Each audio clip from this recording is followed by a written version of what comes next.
Tuperos y Tuperas, today on DOOP by the River, we have a transfer for one of our guys. We got a contract extension.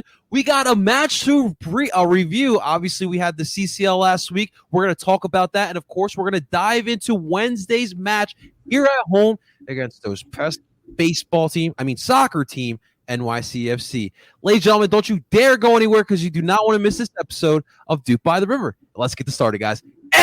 Done.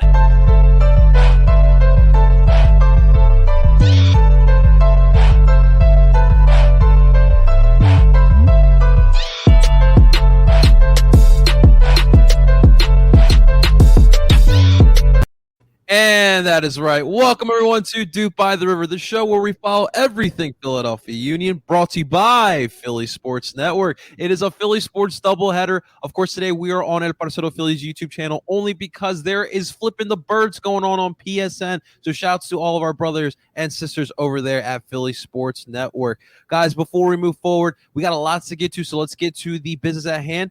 Make sure if you guys are watching this on El Parcero Phillies YouTube channel, hit that like button and make sure to subscribe as well. And, of course, DOOP by the River can be found wherever you stream podcasts from Apple, Google, and Spotify. And, of course, we are part of the PSN Radio. You can find us anywhere. Make sure to rate and subscribe. And, ladies and gentlemen, without further ado, please welcome my man, Justin, undisputed Bald King of Jersey, Freiburg. What's going on, Justin? How you doing, man?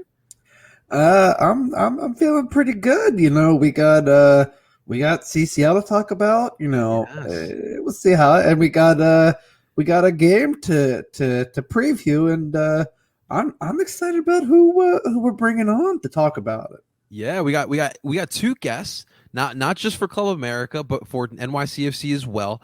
So we have a jam-packed episode. I'm excited to get to it. Of course, it's just Justin and I. Tim and Zach will be on the next episode. But, of course, Justin and I got this. We got this, right, buddy? Got this. Yeah, let's get it, man. Let's get right into it. Because, dude, I've been dying to talk to you about this. So, guys, a little context. Yesterday in our DOOP by the River group chat, Justin sends us all a message. It was a tweet he sent us, and apparently there was a rumor Jack Vries could be close to a loan deal to Venezia FC over in Serie A in Italy, and I had to do a double take real quick because I was like, are you sure you're talking about Jack? You're not talking about Cole, or you're not talking about Paxton. You're talking about Jack? Because remember, guys, we haven't seen Jack Vries this entire season. He has suffered that concussion in preseason. He's been on protocol throughout. We haven't even seen him we barely see him in practice. And all of a sudden, this rumor comes out of nowhere. Justin, what do you make of this, man? You know, it's interesting. Brian Sciaretta tweeted about it, that the rumored loan deal to Venezia would be probably within the week, is what he said. You know, I do find it interesting. I definitely think over the last month or so, the team's been pretty quiet about his status.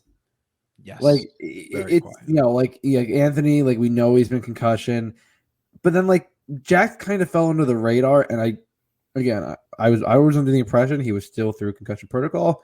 He might not be. He might just kind of be still training with the team, just kind of has been working back to full fitness. Does it surprise me? To the team, yes. Now he does have a Dutch passport, so that does make the loan move easier. But also, I mean, Venezia just got promoted. At this point, they're Venezia America because they've signed two Americans already in Tanner Tessman and Gianluca Busio. They're rumored on Eric Palmer Brown, and now if DeVries comes in, that would make potentially four Americans. I am curious because usually you get a loan move to get playing time. So I don't know, because he's basically kind of a winger of sorts. I mean, he could play a shuttle, but he's kind of a winger of sorts. So I am curious. I don't really know how Venezia lines up, but it is interesting. I definitely think there's probably a reason it's kind of been quiet on that front for a while. But if it does happen, I hope he gets some playing time, and I hope he comes back because, I was hoping big things from him this year, and he gets a concussion. And I mean, this was his year really to grab hold and get some real minutes. Like I legitimately thought, and the team, Jim definitely said he definitely would, this was his year to kind of step up and really take the reins. And injuries happen, and concussions are no joke. Right. But Yeah. it's we'll see what happens. Obviously, it's still kind of rumored, nothing totally confirmed. So we'll kind of monitor, but it'd be an interesting move if it does happen. Hell yeah. Give me those Venezia kits. As Sean says, they should Oh hold my off on the God, deal until Venezia restocks on their kits in their store. I'm amazed those sold out like $125. I was like, God damn, man. That's crazy, insane. man. They're beautiful. They're definitely beautiful. Oh my God, yeah.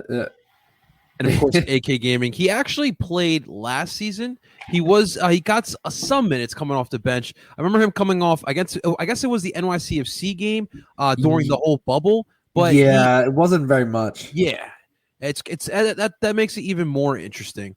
And then, of course, the other bit of news, Justin, Olivier Mbaizo has signed an extension with the Philadelphia Union. Of course, it being the MLS, it's only a multi-year extension here. But it raises the question because we've had our skepticism over the past couple of weeks only because of Mbaizo's defensive play has been a little iffy. But it seems as if the Union are riding with Mbaizo. Are you confident with that? I mean, listen, for all the stuff I say about his defensive shortcomings, he does bring a lot to the offensive game. Something we didn't have, right? Now, we do talk about, of course, the team is not very specific. It is a multi-year extension. I love it. I would believe it's probably a 2-year with an option for a third, maybe a fourth. Usually that's kind of how these things work. I definitely think they're looking, and I saw this somewhere, and I kind of started thinking about it. I'm curious if they're kind of looking towards the future because Olivier is relatively young. You have you have Alvis as a reliable backup, but you also have Nate Harriel. I mean, people forget that he signed a homegrown deal. He would be the heir apparent, and I think, I mean, you kind of saw it with Ray and Olivier. Like, you kind of saw how Olivier did start to get some time. I mean, it was like, okay, Ray was the starter, but Olivier started getting time, and it was kind of almost a passing of the torch. And I think you could maybe see the same. I mean, again, that's kind of looking to the future, but whenever I see these players, kind of inking new deals, I always think, is that going towards the resale value? Is that looking, because again, I mean, as young as he is, a move to Europe is definitely not out of the question. Yeah. So I'm glad about it. Like I said, for all his defensive shortcomings, he's really athletic. He's great at whipping in crosses. I mean, that's the one thing I love is he provides great service that's the one thing I think with Ray, service wasn't always there. I mean, the defensive game was obviously there, but the offensive service wasn't always there. With Olivier, the offensive service, the crosses are always good. And again, the defensive game, obviously, the modern fullback kind of defense is kind of thought of as an afterthought. Like, it's like offense is really the name of the game, and if you can play well defensively like half the time, you're on the upper echelon of wing backs. I mean, just look at like Trent Alexander-Arnold, who for all of his offensive prowess gets ripped to shreds at times, and then comes up with a great goal and people forget about it. So like, I think he kind of fits the idea of a modern fullback. Yeah, man. And again, young, still pretty raw, still has a lot of upside. So I'm interested to see how it looks. But hey, he's been your starter most of the season, and I haven't seen anything again outside of his defensive shortcomings. Like, it's not been so obvious where it's like, oh my God, he's absolutely at fault. It's like, yeah, he missed a play, but otherwise, like, you know what? That back line has been pretty solid all year. Yes, sir. It definitely has. And hopefully with this contract extension, there's enough money to get that man a brand new tooth. As we remember Thursday, my man was missing a tooth. So with that being said, Justin, let's move forward to last Thursday. Of course, we had our CCL semifinal leg 1 match against Club America. So without further ado, guys, we do have a special guest to come on here to talk about this match against Club America. Ladies and gentlemen, please welcome my man, Mr. Eugene Rupinski. Eugene, what's going on, brother? It's a pleasure to finally have you on the show. Thanks for having me on. It's great to be able to come on and hopefully shed some wisdom, or at least say something stupid enough for people to laugh at me. So looking forward to it. Let's go, man. I love your Twitter handle, Golazos and Gringos, or was it Golazos del Gringo? Del Gringo. I love it, man. I absolutely love it. So I wanted to, before we get into it, I wanted everyone to get to know Eugene first. Who is Eugene and why Liga MX, man? All right, so I'll try and give it this as quickly as possible because nobody probably really cares. I started watching soccer like a long time ago. Like we're talking NASL days. Yeah, I'm that old. Oh, damn. Yeah. Definitely remember the Rowdies growing up in Central Florida. My first like real big soccer memory was the World Cup, right? The 94 World Cup was really a seminal moment as far as my like following soccer, getting interested in soccer. And after it was done, it was over, right? There was no MLS, there was nothing. And we happened to get Spanish language stations where I lived in Florida, and happened upon an old Primera División game and watched it and was like, well, there's nothing here for me to watch. Like, it's 1994, 1995. I can't really just, turn on an EPL game or anything like that. This is what I was able to find and watch it surreptitiously and just kind of went from there. That's a great story. And that's, guys, I don't think people realize how good we have it. Like right now, if we really wanted to, Hughie, we could watch like third division German soccer if we really wanted to. And it's crazy that you had to go through those lengths. But yeah, shouts to Univision. I remember watching like Sunday during the afternoon. My parents have Univision on. I would turn on TV, and obviously at that time I really didn't care for Liga MX. You'd find like Pumas versus Chivas or whatever it was, and it's definitely great. But let's get to this game, Eugene. So obviously on Thursday, it didn't go our way. The Philadelphia Union fall 2-0 to Club America, and it was interesting because it started off like the Union literally like the first minute, they had a great opportunity from a Daniel Gazak pass. Shabilko just couldn't get it turning the right way, and it goes a little bit wide of net. And it was very unfortunate because then in the 17th minute from Richard Sanchez off the free kick, deflects off the wall, gets the rebound, and then he shoots the ball, and it deflects off of Gazak, unfortunately, and nothing Andre Blake could do there. And that was the first goal in the 17th minute. But it was okay. Plenty of time. They played hard. You're in this game, right?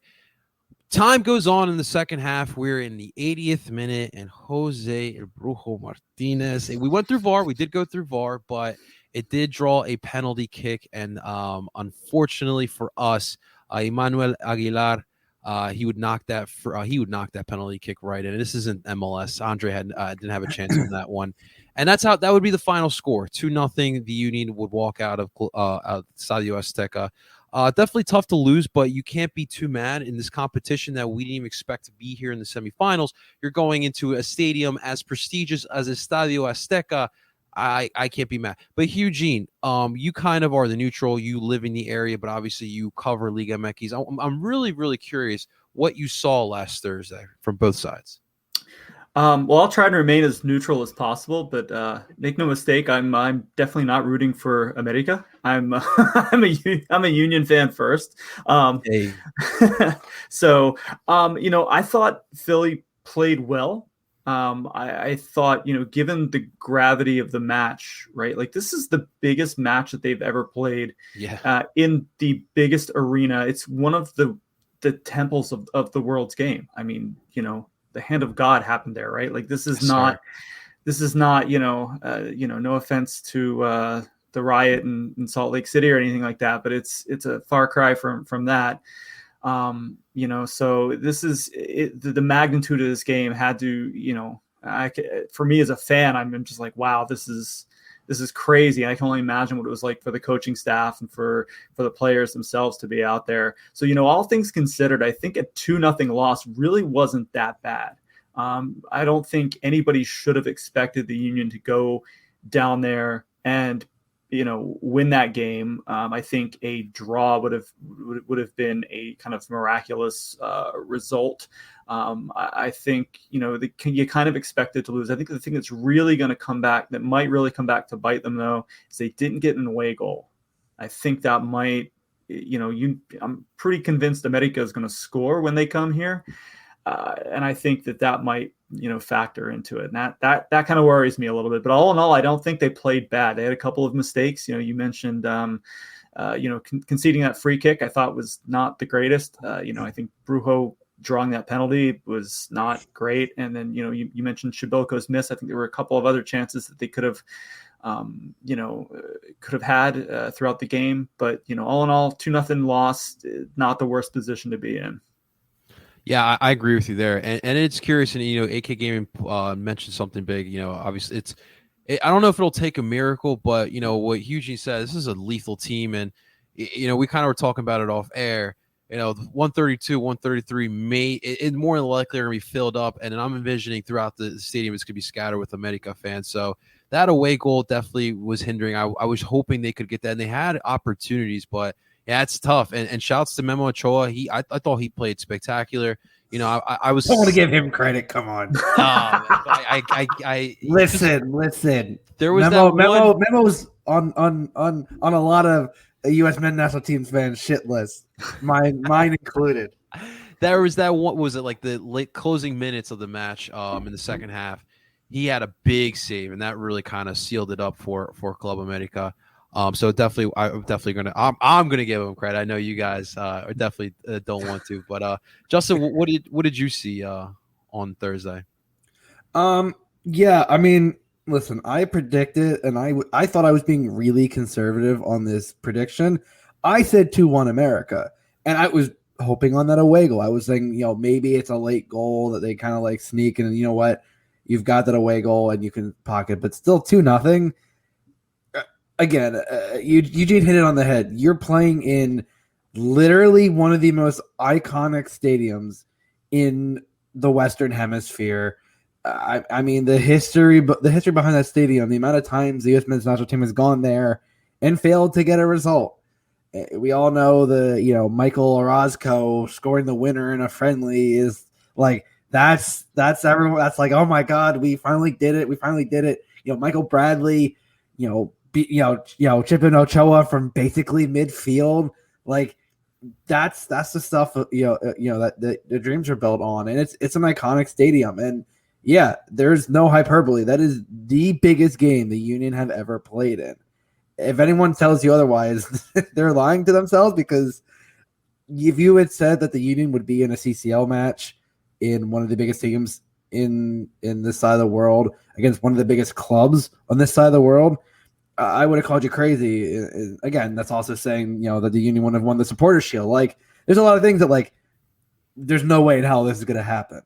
That all being said, I think the Union, again, they had their chances, and I think they did better than I thought, because early on, and I said this last time, that Olivier's going to get tested, and unfortunately he went out with the injury. But RIP's tooth. I mean, they kept charging up the left-hand side, and they really started getting some chances in. And the first 5-10 minutes, I'm going, oh no, like, they're really testing Olivier. They're really pushing that. And you had Ali fouling a bit. You had Brujo coming over. And I kept saying, you're going to get these fouls. You're going to get these fouls. They kept getting closer and closer to the box. They're going to get these chances. And the free kick happens. Yeah, you block it. The shot again. And on live, you could not see that the way it hit. I thought Andre was trying to hope that ball went into the post and just missed it, and then you see the replay and went, oh no, that hits off of Gazda's back and goes completely the other direction. You're like, oh well, damn. Again, Union have some chances. It's right. If I may, real quick, because you were talking about Mbaizo. I really felt like Powell did hold his own. That was the first time we kind of really saw him in a big moment like that. Also, by the way, he's pretty lanky. I didn't realize how lanky he was. Yeah. But I thought he did a solid job defensively. And we were talking about Mbaizo's mishaps defensively. It really felt like Powell gave us that kind of reassurance. I was impressed. Yeah, no, initially I was concerned because like one of the first things he did was there's a give and go and he gets beat. Like he steps up and he gets beat, and it was like it was like great timing. It was a great flick on, and they run down. But yeah, otherwise he kind of settled into the game. But again, you went into one of the toughest places to play. You only lost 2-0. Do I think they're going to score, 2 goals and not give up a goal to even potentially force extra time? I think at this point that's a little too far down the road to even think about. The way the team's been playing, I don't know. It's been very flip-floppy. The possibilities are endless. But remember, there's still a month to go. Right. There's a lot that can happen. The Union can catch fire. America can hit a slump. Somebody can get injured. Right. Like you don't know. It's so far out. And I think that's what really makes this series kind of odd, is that you have a game and then you have like a month and a half until the next game, and then you play again, and the teams are going to be completely different. I mean, that is interesting. You definitely could have. That is absolutely true, and especially the thing with the Union is you're probably going to have you could have Mateus Davo available by that point because he's in the second coming of Firmino. Yeah, let's slow the roll there. He just got loaned from Corinthians while he was on loan to Green, a second division club. So let's slow that roll. But I mean, yeah, the things definitely could change. And I mean, listen, we waited almost basically over 3 months in between the quarterfinals and the semifinals, which definitely is peculiar the way they set it up this year. But hey, again, the Union were in the semifinals of the Champions League. I'm at least happy at that. Like, yeah, the results suck, but listen, there was no way in hell you ever thought you were going to get to this point. Right. I agree. I will say with Club America, anytime I do watch any type of Liga MX MLS type of match, whether it be in Champions League or the Campeones Cup, whatever they're calling that thing these days, I always notice the speed from Liga MX, and it was definitely there with Club America, but they were also pretty physical as well. I didn't expect that from them too, and we look at the possession battle. We know how this team is built with the Philadelphia Union. It's a defensive minded first. Everything's predicated on the defense. Everything is predicated on that compact midfield as well. But when Club America has 74% of possession or 76% of possession, when the Philadelphia Union have 29, it's kind of a little bit of a problem. We needed a little bit more possession. I felt like when the Club America is having the ball, and obviously they're moving the ball from side to side. You talked about that was Powell, the 1-2s. That possession I felt like would have been big, and that's definitely something we'll see what happens as time goes on with this team, because obviously we know this team does have, as strong as it is, it definitely does have its deficiencies. Eugene, what I want to ask you, it's funny because Justin and I made this joke before we aired. When I look at Club America's, just how they're built, the way the Philadelphia Union are built, you look at our side, you look at our bench, right? You got a couple kids who aren't even 18. You got a couple guys who don't even make $1 million. You look at Club America, you got, their bench players make like millions or $1 million. So like, how far away do you think like the Union are from being and competing with the likes of a Club America in North America? Ooh, that's the $1 million question. I think that's something that, I mean, we kind of revisit that every year, right? How close is MLS to catching up with Liga MX? And it depends, right? Like it's kind of like comparing apples to oranges. MLS is its kind of own animal as far as salary caps, as far as roster limits. Liga MX doesn't have that. It's a more traditional kind of setup. So it's hard to judge. I will say that we've seen now for the past 5-6 years or thereabouts, teams MLS teams make a real good push, make it to the semis. I can remember Montreal making it against Club America into the finals a few years back. So TFC did it, right? So like MLS is getting there. And I don't necessarily think, again, I don't think it's a fair comparison, just because the leagues are structurally so different.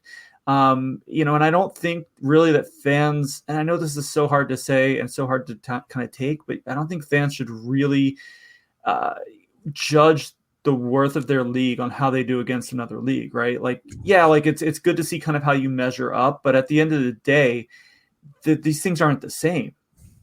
You know what I mean? That's a good point. It has to be our team's all or nothing. It can't be logic. It's logical. Fans don't be. I know, man. Logic involved. I know. Yeah, man, I agree with you. It's tough for me because I agree with you guys. I felt like the Union gave it their all, and I felt like they gave them a tough match. But it always hinders me, and always wonders, like, what if the Union did have a guy out there that, like, a $5 million, $10 million player that absolutely just like rips goals during the season. And I know that those thoughts do go through in my mind, especially when the Union played as well as they did, and it's always tough, man. But it's all, it's also, you look at a team that kind of broke the rules to do that. Look at Miami; they didn't do all that well, right? I mean, let's be honest. We always kind of go, okay, well, what if there was no salary cap? What if we could just get these players? Miami lost to Nashville. I mean, they lost to Nashville in the playoffs. Like, a lot of teams. They're not.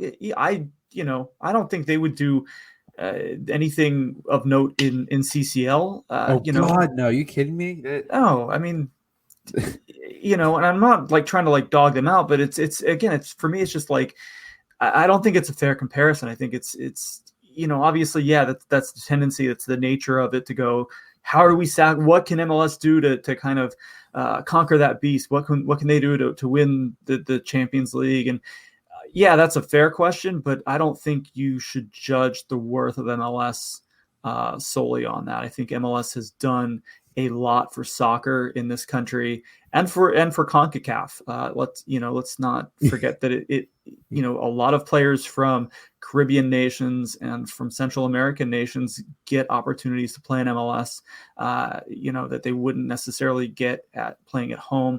They probably couldn't get playing elsewhere, so like this is a good thing for the region. And it's a good thing to see. And I think MLS fans should be proud of what they have and what they've been able to accomplish, and should be excited for the future. Absolutely. And that kind of like, that brings to the point, and we talk about how Club America has all this money, and Miami is one of the big examples of, well, you spent money. What happened? The key aspect that I keep saying to everyone who says the Union got to spend more, and I go, yeah, FC Cincinnati just spent $13 million on a player who's barely scoring. Do you want to be like FC Cincinnati? No. Like, not Liga MX, like the unbridled success that they've had, and the yes, there are looser restrictions on spending, on how they can form their rosters. That has been, the league's also been around longer than MLS. Yeah, and look at one point just almost shut down 5 years in. Like, you forget two of the Supporter Shield winners that I've seen the Supporter Shield close. 2 of the first 5 Supporter Shield winners are no longer in the league. Yeah. Like, that goes to show fusion mutiny. Yeah, league's been through a lot. Something else to remember is that the 2 teams that played in the Liga MX final last season were Cruz Azul and Santos. Club America wasn't there, and Santos is a team a lot like the Union. They don't spend big. They develop players from within. They make a lot of smart signings, but they're not America. That's not their model, and their owner has said that will never be their model. And I think the Union can kind of take heart from that. It's not just an MLS thing. It's not just a Philly thing. Like, this is something that clubs are doing all over the world and are doing to a lot of success. Santos has won 6 championships and almost got a 7th last season. Philly can do that in MLS, and there's no shame in doing that, and maybe making it to the semifinals or finals and never ever winning that. Obviously that would be great if they did. I'm not saying that, but if they don't, or if no MLS team winds up doing that for, another decade, like that's fine. Just kind of be happy with what we have and what we're growing here in the US, and those things will come. They'll take care of themselves. Absolutely. I don't think the USMNT fans want to hear that, but I 100% agree with you, Eugene. Eugene, before we let you go, Eugene, where can people find you? What are you up to these days, my man? Lots of writing. Lots of writing. It's been a busy week between Leagues Cup, between the CCL, between Liga MX Femenil that I cover, Liga MX, which is having games tomorrow. So I've been busy writing. I do a lot of my writing for FMF State of Mind. I also do some writing over at FootMex Nation. And just I'm always willing to talk soccer with anyone who's willing to listen. Very nice, very nice, guys. Definitely check that out. We will put all the links to that in the descriptions, whether it be on YouTube or whether you stream your podcast. We'll keep it up so you guys can check out Eugene's great work. If you want to get into Liga MX, he is the guy you definitely want to check out. Eugene, my man, thank you so much. Hopefully we can talk for the leg 2 in a month or so. Definitely looking forward to it. Hopefully we'll see you guys there. Sounds good, brother. I appreciate it, Eugene. Yeah, man. Anytime. Take care. See you, man. All right, guys, let's move forward here now. It was a tough result, you want, Estadio Azteca, Club America, you want to show big. It's all right, though. We'll move forward. We'll revisit that leg 2 when we get to that time. But this week, guys, it's important. We got NYCFC. We got 2 matches this week. But first up, we got NYCFC, and it's a big one. NYCFC and the Union are in the top 5 right now in the Eastern Conference, fighting for that top or at least second place. But today, of course, to preview this NYCFC match, ladies and gentlemen, we always bring you guys the best guests here. So, ladies and gentlemen, without further ado, please welcome from the world-famous Soccer Cooligans, Christian Polanco! Hey. What? Oh, you didn't realize I was the heel, okay? What a twist!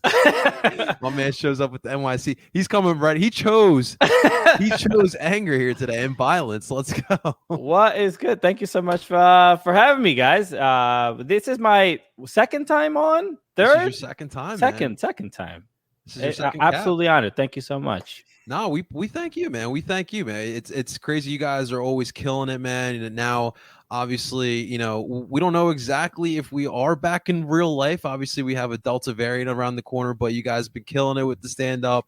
But how's everything going with the Soccer Cooligans, man? I want to hear the update. Well, things are good. We are going to MLS All-Star next week. So that should be fun. We are, just trying to get into whatever normalcy this damn disease will allow us to have. Get vaccinated, stay safe. That's it. I mean, hopefully we can go back into doing stand-up, traveling, going to soccer games like we used to. So, but no, same thing. TV show, podcast, Twitch, being dummies on the internet. That's it. That's the job. Get vaccinated, stay safe, and stay away from Florida. I think that's my 3 right there. Damn, bro, I was just there. I didn't take your advice. My bad. I feel attacked. How's Alexis doing these days, man? Alexis is doing fine. He we were just on Twitch doing a Prem show. Nice.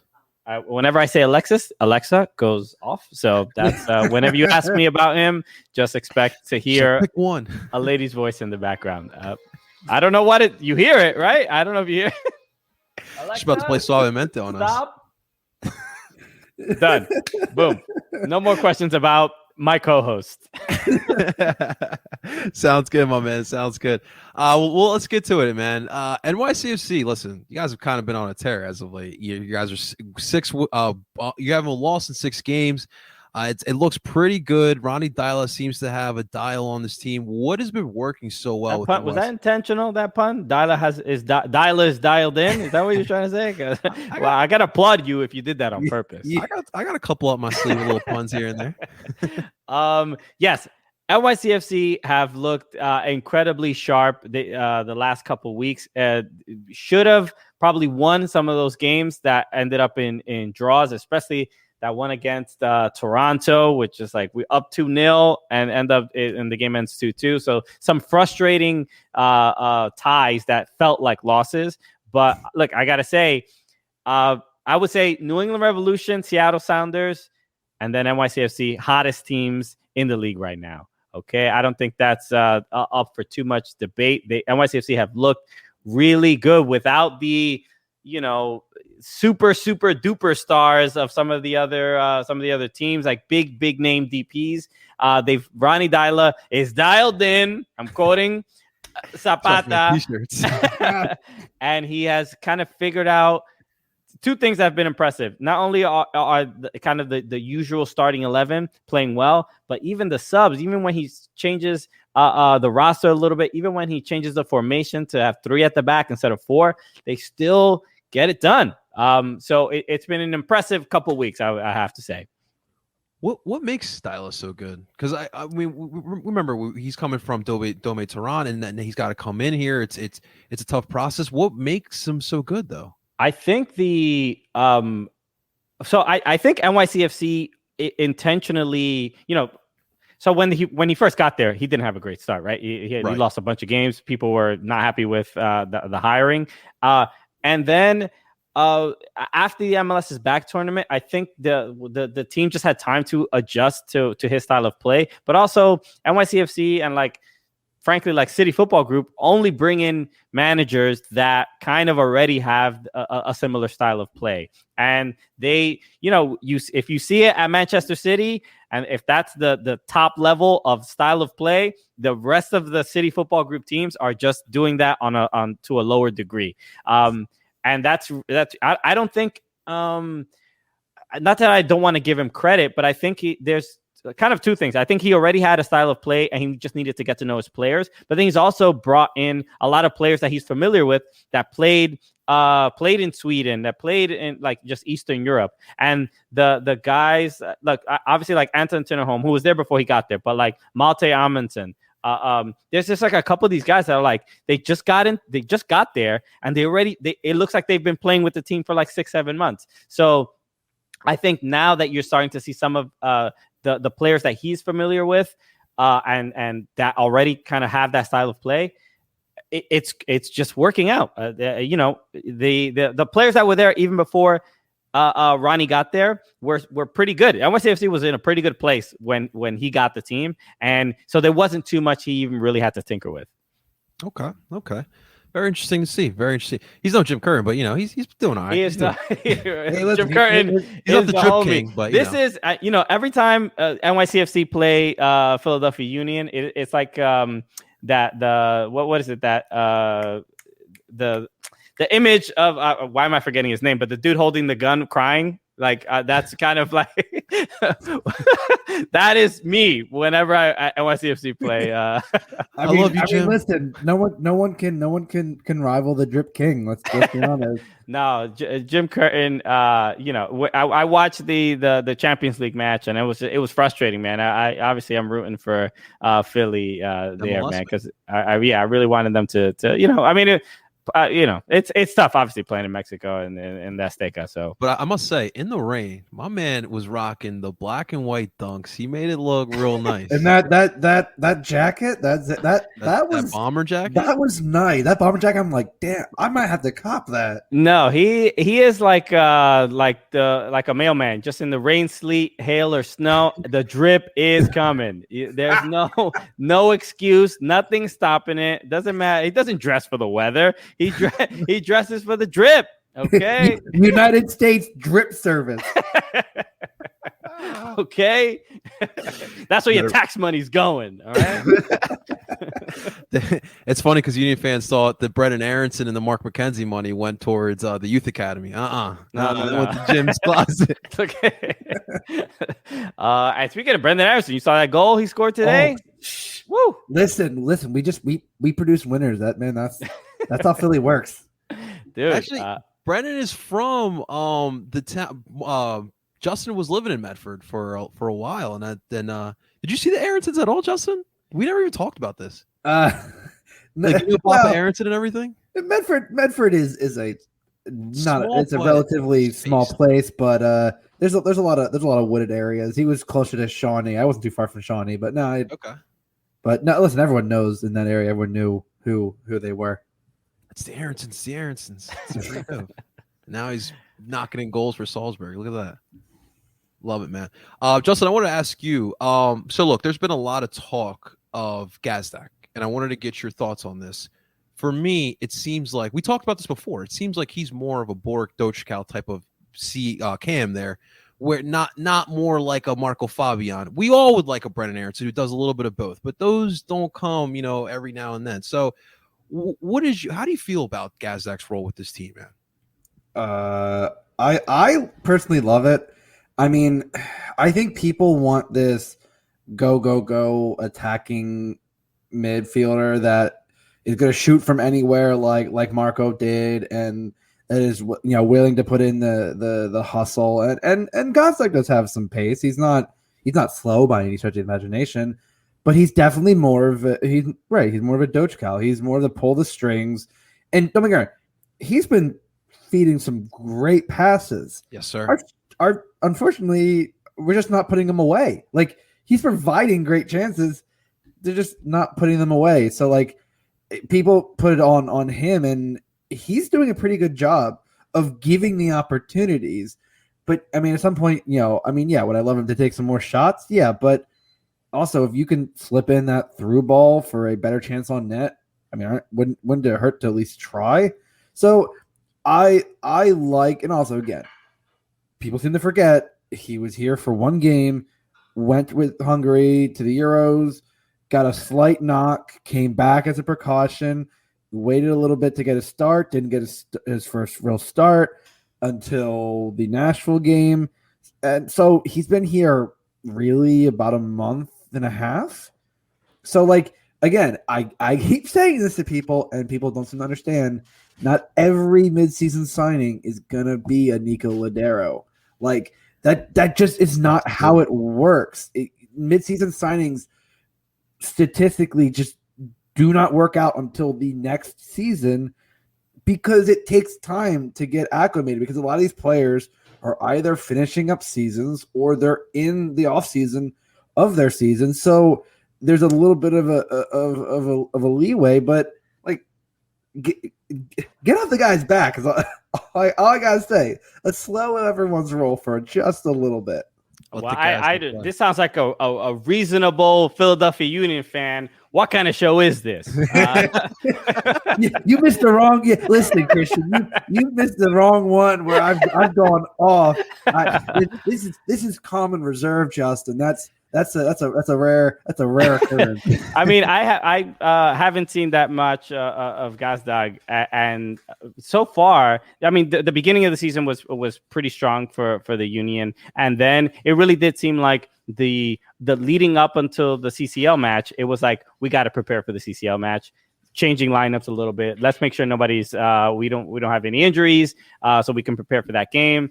And so that's why I feel like the slide is at, and I think, once CCL is over, whether they move on or not, I think we'll see the normal Union that we've seen in the last couple of years. Even though a couple big players are missing, I don't see why you guys can't have the same form that you had at the beginning of the season. Yeah, I agree with. I'd 100% agree with you. And we talked about before. We'll see what this team looks like once Champions League is done, because obviously, in the back of their head, they're thinking about it. But I feel like we remember when before this leg one, all the early goals that they were allowing. In the first 15 minutes, it felt like they were constantly allowing a goal, and I feel like that's going to help them out if they can get that defense to shore up and not allow those early goals, because as Jim stated, this is a defensive-minded team. It's defense first, and that everything is predicated off of that. So we'll see how have we found Bizo's tooth? What happened there? What's the reporting on that? Listen, it's lodged in the back of Tati's head. Oh wait, that was Brujo's elbow.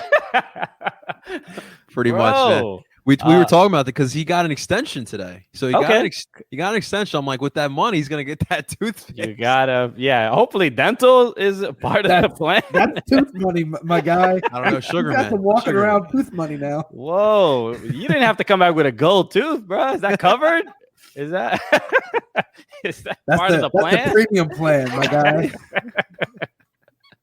Wow. So last time we played, you guys, it was actually here in Chester. It was a rough one. We had no Jamiro, and of course El Brujo, being El Brujo, got himself a nice little red card. Just a little flacata. Early in there. He was listening to us because he knows we don't like Castellanos as a fan base. The funny part about that was I went to the bathroom when he was given a yellow card. Like I saw him given the yellow.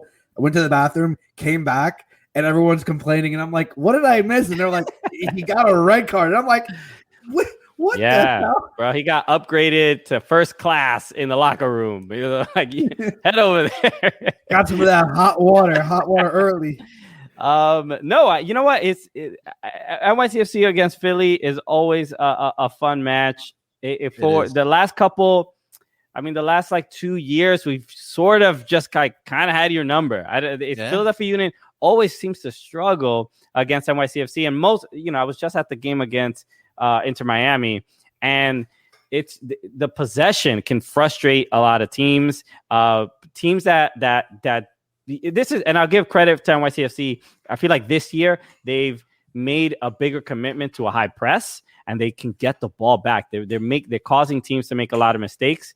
And because they have James Sands in the back, James Sands is like, I think Ronnie's telling him like, bro, don't even think about crossing the midfield. You hang out back there, and if you clean up any mistakes. So that's why you'll see Thiago, you'll see Tati. Tati has been wild reckless, making trying to even stop the goalkeeper from making goal kicks, or obviously getting the ball out. So I think this will be, especially after having watched the Union again in CCL, they're gonna have the lineup probably is gonna be a little bit different. I cannot see NYCFC losing this game. It'll either be a draw or NYCFC win. Well, hold on that, because Sean brought up a good point. I'm checking the weather now. Yeah, it looks like Chester around game time. Bring your Ziploc bags, folks, for your electronics. Dude, it's been like 3 games this year we've had to deal with rain. Yeah, listen, that's why I always have a spare Ziploc bag in the car. Fits the cell phone, fits the keys. You gotta be prepared. You got the poncho too? I don't care if I get wet. I care if my shit gets wet, man. Well, but you gotta protect the hair, bro. What are you talking about? Listen. I'll let that one slide. AI. We talked about this when you were down in Chester for Morgan's grad party. I'll let that slide. Yo, I love the braids, man. Christian, you rocking those braids, brother. I'm trying different things, man. I don't know that I haven't cut my hair since February 2020. It was a bucket list thing. I was like, let me see what I look like with braids. Some styles are good. Some styles I look ridiculous, but you only learn until you try it out. Right now, looking like Yordi Reyna over here. Yeah, dude, I got the little man bun. Okay. As the poet Drake once said, "You only live once," so you do it up, Christian. Yes, poet laureate. October's very own. Drakington. Yes, he's incredible. All right, let's get to so first off, Justin, I want to know the lineup you think we're going to see, because Christian doesn't think we're going to go full strength. Let me get that prediction from you. In net you have 2-time goalie of the year. Little flex. Back line, I think I'm curious. No advisor, remember. Well, I was gonna say, yeah, at this point, so I think probably Alves in on the right side. Otherwise, I think the back line stays the same. I thought was pretty good in CCL. Yeah. And I think, listen, he got burned a little early, and I think he kind of got into the game. But yeah, I think otherwise the back line's the same. I think your midfield, at this point, I think you're going obviously Brujo at the 6, probably Leon and Ali, and I'm going Gazdag. I think that's right now that's going to be your standard midfield, and I think having Leon definitely allows a bit more flexibility and allows Brujo to go up because Leon is naturally a 6, and Leon also has again crazy amounts of pace. Like I think like I said, he's probably I would say arguably top 5 fastest player on the team. Obviously behind Sergio, probably being the top on the team. And then in terms of strikers, I think you'll probably say Sergio and Casper. Just because I think Sergio is good at least for 60 to 70 minutes. I'm saying this now, and I hope I am curious if Mateus Davo is on the bench.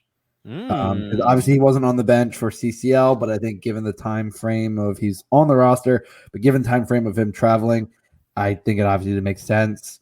But given a full week now in practice, I have to imagine he's at least potentially on the bench, and depending on the scoreline, he could make a substitute appearance. That's my hope. That's my prediction. Honestly, I think he gets in for maybe like a 15-minute cameo.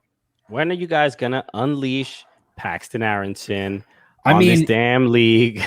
I mean, listen, he showed Matt Turner what's good. Yeah, dude. I didn't know he had a left foot like that. Neither did Andrew Farrell. He got put on his butt. He does look really good there. I agree with your lineup, except I think we're gonna get the Jamaican trifecta. I think we're gonna get Corey Burke instead of Sergio. I do like the Corey Burke starting with Sergio coming off the bench, because once you're tired and he's coming at you full speed with full strength, that's tough to stop. So I think we're gonna get the Jamaican trifecta. Obviously, Jim only knows. But what is your prediction for tomorrow night? Justin or me? Oh, Justin, sorry. Okay. Did you say it? Just here? I think it's going to be an interesting one. There definitely, I think there will be a good amount of goals had. That being said, I'm going with a 2-2 draw. And the reason I say a draw is because I think after a tough result against Club America, again, you weren't expecting to. I don't think you were really expecting to win. I think you were expecting to keep it close, and I think 2 goals still is close. Mm-hmm. I think the Union are going to look to kind of, make a statement. And I think they get an early goal, which is rare for them these days. But I think as the game gets on, NYCFC has been one of those teams that seems to kind of figure out that diamond. And I would hope that, and Jim is pretty good at technical flexibility and kind of, working around, and he's been getting better at kind of neutralizing any advantages teams have had over that diamond. I think NYCFC has been on a good vein of form. Now, while most of that has been at home, I think you look at that and go, yeah, like they're playing pretty well, so you can't blame them. But a 2-2 draw seems about. Nutmeg said wrong. Boo. Hey, listen, you're lucky that Nutmeg is you're lucky Nutmeg's adorable. Otherwise, I wouldn't be taking that kind of gumption. I see AK Gaming said, I'm saying 1-0 Union. Wow, this seems to be a very biased program. Ironically, from a Chicago Fire fan. Yeah, AK Gaming's a Chicago Fire fan. I think it's going to be 3-1 NYCFC. I give NYCFC have looked really sharp defensively. I think they're going to play 4 at the back. It'll be Chanot, Collins, and then if James Sands is playing like at the 6, I don't think Union is scoring more than 1 goal. I think NYCFC are going to be pretty dominant, more possession. Tati's going to be a pain in the ass. All over the place. Per usual. But I think this is I think it's going to be a tough match, and especially if you says it's raining, I think it's going to be there's going to be some mistakes. But I still think NYCFC take this one. So let me ask you, over under 3 scuffles between Union and NYCFC tomorrow. There's always scuffles between us. There's always scuffle. It's a good if you're looking for a good scuffle, check out. That's how the game should be marketed. I'm gonna say, I gotta say, I'm gonna say under, because if it was Union against Miami, then I say over. But I think it'll be a reasonable, a healthy amount of scuffles. Okay? Healthy amount, not too much, not too little, just right. I'll be watching Castellanos and El Brujo throughout the match. Oh my God, that's the revenge tour part 2. I mean, he hammer fisted him. I mean, I don't know what the revenge is exactly. I'm a Union fan. I don't know what he was thinking either. That's what Brujo. That's what he calls his fist, revenge. Part 2. I don't know. It looked like the Malice at the Palace type of stuff. I don't know. I didn't know what he was doing. Yeah, no one. I didn't see it coming. Does that make Brujo Ron Artest? Meta world peace, man. Okay. Christian, so I can't let you go without asking. So I see the shirt behind you now, Justin. You fan. You can go away. But what's going on with our club this year, man? I obviously don't have time to dive into the prem, but I want to know, man. What should we look forward to this year with Everton? Well, if winning their first game, especially after having the poor first half that they did, I think there's a unexpected optimism. I know we beat Southampton, not the toughest team in the world, but I think it's going to be interesting. I'll say this. I think whatever happens with James, whether he leaves or whether he stays, I think this is hard to say because I love James. I love my Colombianos, right? But I feel like Rafa Benitez doesn't think he'll fit in with the team. He's frankly slow, and with the style of play that they need to play, and they need somebody who can defend from time to time. James might be the worst defender in soccer history. I mean, like, I love the guy, but the guy, I mean, I've said this a couple times and people have then like tweeted at me. I watch James play and pay attention to how many tackles he makes. No, just see if he gets one a game. That's pretty much the average. He really doesn't even try to defend, but he is obviously an absolute magician, passing the ball, scoring. It's the wrong era, I feel like. I get for real. Okay, yeah, right. Now he's he's going crazy. So that I think if James can adapt to what they play like, then I think there's a real future. But even without James, I think Doucouré is really the linchpin and the future of the team. So look, I predicted 8th place this season. If they can get more than that, it would be a dream come true.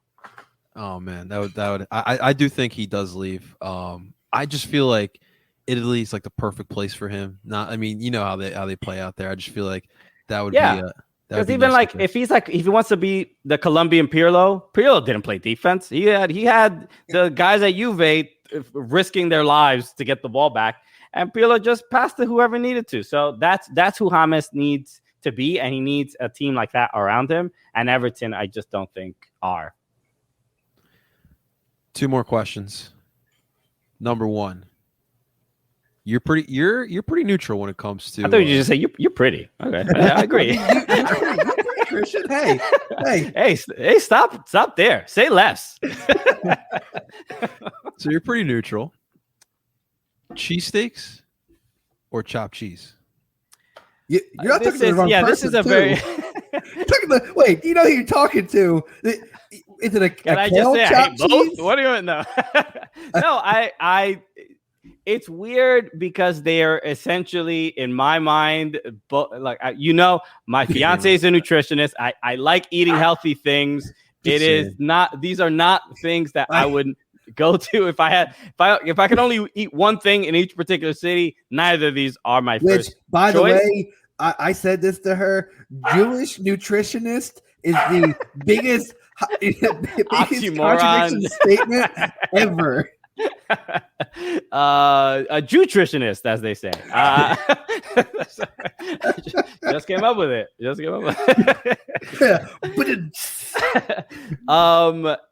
Look, if I had to, this is the only reason I'm picking a chopped cheese. It's because it's a smaller portion size. That's really it. Chopped cheese, a cheesesteak is just so tremendous. I feel awful after eating it. I don't think anybody can debate that you never feel great after eating one. But I feel less worse about a chopped cheese. So that's why it wins. And where do we go to get these slamming chopped cheeses in New York? I mean, any bodega, anywhere. I mean, I've never heard of a particular spot to go to. You just go to your guy. You just go to the bodega in your area. Nobody's comparing chopped cheeses. I mean, that's real. What a waste of time comparing a Yelp review for a chopped cheese. Forget it. So I shouldn't do food vlogs at chopped cheese spots. No, because remember there was this like some blog did this, and it was like a young white girl going to like, you should get a chopped cheese on 165th Street, and everybody's like, get out of our town, lady, get out. Like, no, it is not bougie food by any means. It's hood food. Yeah, it ain't what you call highbrow. No, chopped cheese so the Aki way. Get it anywhere. They're the same thing literally everywhere. Christian, thank you so much for hopping on into Dupe by the River. Honestly, it is always an honor, truly a pleasure to have you on, man. And keep killing it. You guys have honestly been killing it. I cannot wait to see your guys' faces everywhere when it comes to America.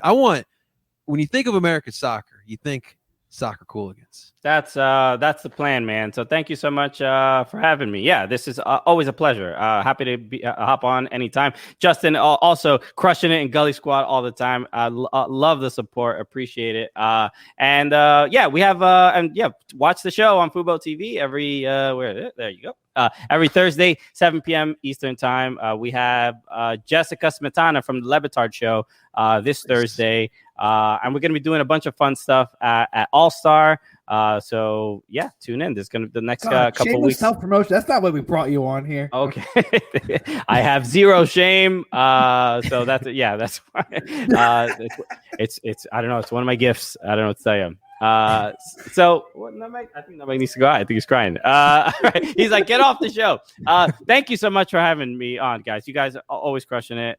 John, Parcero Philly. I don't know if you give your government out here, but always I respect and always inspired by what you guys do as well. So I just hope the Union lose against NYCFC. That's all. Oh man, it should be a good game, and I hope to see you guys soon for sure, man. Cheers, brother. All right, guys, that's going to do it for another episode of Dupe by the River. Don't forget, guys, you can check us out wherever you stream podcasts, and you can check the Cooligans out wherever you stream podcasts as well, from Apple, Google, Spotify, you name it. You can find it there. Ladies and gentlemen, that is Christian Polanco, and that is Justin, undisputed ball king of Jersey. I go by the name of El Parcero Philly, and we're telling you guys to dupe on. Talk to you guys later on.